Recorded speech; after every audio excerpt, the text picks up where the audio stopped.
Tell me something about yourself అంటే my name is Mahesh etcetera చెప్పాడా? Already my resume is with you. I'm expecting you are go through that resume. రెజ్యూమేలో లేనిదటువంటిది I don't like panipuri, I like masala puri. రెజ్యూమేలో లేనిది చెప్పాలి. ఆ resume చదివితే starting point ఇప్పుడు నేను చెప్పాను కదా, తన పేరు చెప్పాలని నాకు ఉంటుంది, కానీ మళ్ళీ ఇక్కడ చెప్పారు కదా అనే ఉద్దేశంతో తన పేరు చెప్పడం మానేసింది. I'm a enthusiastic person, I did this అని. అవన్నీ నాకు ఉద్యోగం అవసరం అవుతాయా? ఉద్యోగం రిక్వైర్మెంట్ తగ్గట్టుగా మీరు ప్రిపేర్ చేసుకోవాలి. ఉద్యోగం రిక్వైర్మెంట్ తగ్గట్టుగా చెప్పాలి. Suppose tomorrow when you are going to the work, which is the best hospital in Hyderabad? Apollo. ఆయన ఒక రీజన్ చెప్తాడు, అపోలోకి ఒక రీజన్ ఏదో చెప్తారు, ఇంకొకరు ఇంకో రీజన్ చెప్తారు, కామినేని అంటారు, ఇంకో సిమ్స్ ఏవో చెప్తారు. As a data analyst, as a data scientist, I can say one thing.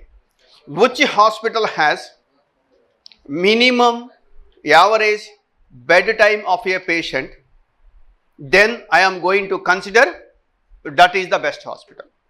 Mala repeat chestunnanu.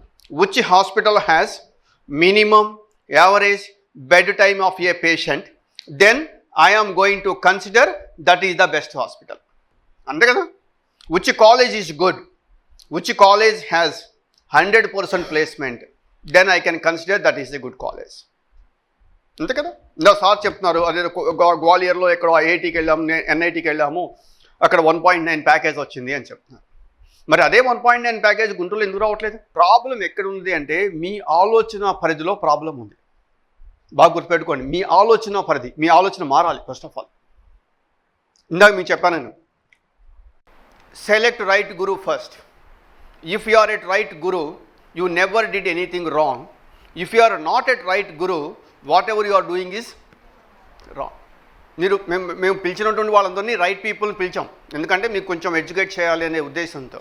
Next meeting మేము పెట్టాము అనుకోండి, ఎడ్యుకేషన్ పిలవాలి, నేను కార్పొరేట్స్ని పిలుస్తాను, హెచ్సిఎల్ నుంచి కానీ ఇంకో కంపెనీ నుంచి వాళ్ళ నుంచి పిలిచి వాళ్ళు ఒక్కసారిగా వాళ్ళు మాట్లాడితే మీరు తట్టుకోలేరు. ఫస్ట్ ఆఫ్ ఆల్ చెప్పాను కదా, ఇప్పుడు నేనంటే డిప్లొమాటిక్గా మాట్లాడుతున్నాను.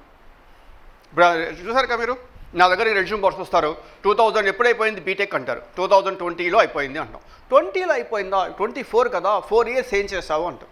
నేను ఆ కాంపిటేటివ్ ఎగ్జామ్ ప్రిపేర్ అయ్యాను, ఈ కాంపిటేటివ్ ఎగ్జామ్ ప్రిపేర్ అయ్యాను, ఆ పైథాన్ నేర్చుకున్నాను, ఇంకోటి నేర్చుకుని చదువుతారు. నేను మాట్లాడను. మీరు ఎక్కడ వచ్చారుగా చెప్తున్నాను, జస్ట్ రెజ్యూమ్ తీసి అలా ట్రాష్లో పడేస్తాను, డస్ట్బిన్లో పడేస్తాను. నా మనసులో ఏమనుకుంటాను తెలుసా, 4 సంవత్సరాల పాటు వీడు కష్టపడితే ఏ ఉద్యోగం రాలేదు అంటే అలాంటి వెధవ నాకెందుకు అనుకుంటా. మీరే చెప్తున్నారు నేను పెద్ద వెధవని అని. 2 ఇయర్స్ 3 ఇయర్స్ బ్యాక్ నా బీటెక్ అయిపోయింది, అప్పటి నుంచి మనం ఆ ట్రైనింగ్ తీసుకున్నాను, ఈ ట్రైనింగ్ తీసుకున్నాను, అది చేశాను అంటే పర్ఫెక్ట్గా చేయలేదు. మీరు బాగా గుర్తుపెట్టుకోండి, పర్ఫెక్ట్గా చేయలేదు. పర్ఫెక్ట్గా చేసి ఉద్యోగం వచ్చేస్తుంది. సరదాగా ఇంట్లో వాళ్ళని మోసం చేస్తూ అన్ని మార్క్స్ వచ్చేసాయని వచ్చి చేసేస్తారు. ఎంతమంది అమెరికా వెళ్ళాలనుకుంటున్నారు మీలో? 1 2 3 ఓ గుడ్, వెరీ గుడ్. అమెరికా వెళ్ళాలనుకునే వాళ్ళందరూ గుర్తుపెట్టుకోండి, బ్యాక్లాగ్స్ రాయకండి. రేపు వీసా రిజెక్ట్ అవడానికి మెయిన్ కారణం ఏదైనా ఉన్నది అంటే అది బ్యాక్లాగ్స్. నేను ఇంకో క్వశ్చన్ అడుగుతున్నాను, మీ ఫాదర్ కానీ, మీ మదర్ కానీ, మీ బ్యాంకర్ కానీ ఎవరైనా సరే 40 లక్షల రూపాయలు ఇస్తారు కదా, how you are going to return that money back to them? డబ్బులు తిరిగి ఎలా ఇస్తారు? ఉద్యోగం చేసి ఇస్తామని చెబుతారు, మరి స్కిల్ చెప్పు. అదేదో సినిమాలు చెబుతారు, ఈతొచ్చు, ఏదో బొమ్మలు వేస్తాను అని చెప్తారు. ఆ సినిమా పేరు అడిగితే టక్కని చెప్తారు, కానీ 2 క్వశ్చన్లు అడిగితే చెప్పలేరు. ఇప్పుడు నేను రెండు అడ్వర్టైజ్మెంట్లు పెట్టిన అదే పరిస్థితి. ఒక్క స్కిల్ మిమ్మల్ని ఎక్కడికో తీసుకెళ్తుంది. మళ్ళీ రిపీట్ చేస్తున్నాను, if you have skills nobody is going to stop you. If you don't have skills nobody is going to help you. Nobody is going to help you. I'm telling you. మేమంతా కబుర్లు చెప్తాం, skill లేకపోతే మాకెందుకు? You are going to become like a liability to the organization. ఏ company కూడా లయబిలిటీస్ని పెట్టుకోదు. Liabilities అంటే అప్పుల్ని పెట్టుకోదు, వదిలించుకుంటూ ఉంటారు. కాబట్టి వదిలించుకునే పరిస్థితి ఎప్పుడు వస్తుంది? You don't have skill. నేను బీకామ్ చదివాను అంటారు. ఇప్పుడు అమ్మాయి ఏదో బీకామ్ చదివాను అడగట్లేమని నేను ఫీల్ అవ్వద్దు.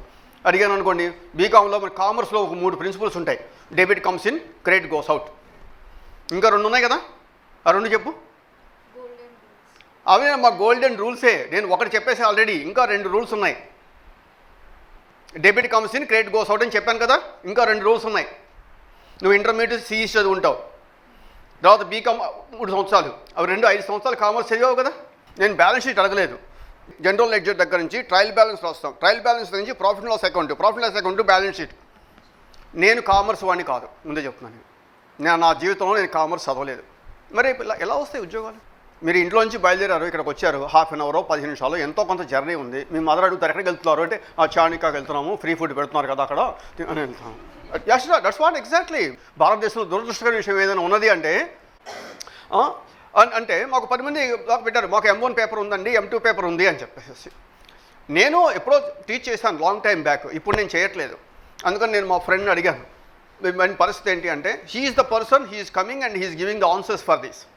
ఎందుకంటే M1 M2 ఎంత ఇంపార్టెంట్ అనేది మీకు తెలుస్తుంది. ఇప్పటికీ 4 ఇయర్స్ అయిపోయిన తర్వాత కూడా M1 పరీక్ష రాసే బ్యాచ్ ఉన్నారు, అవునా కదా?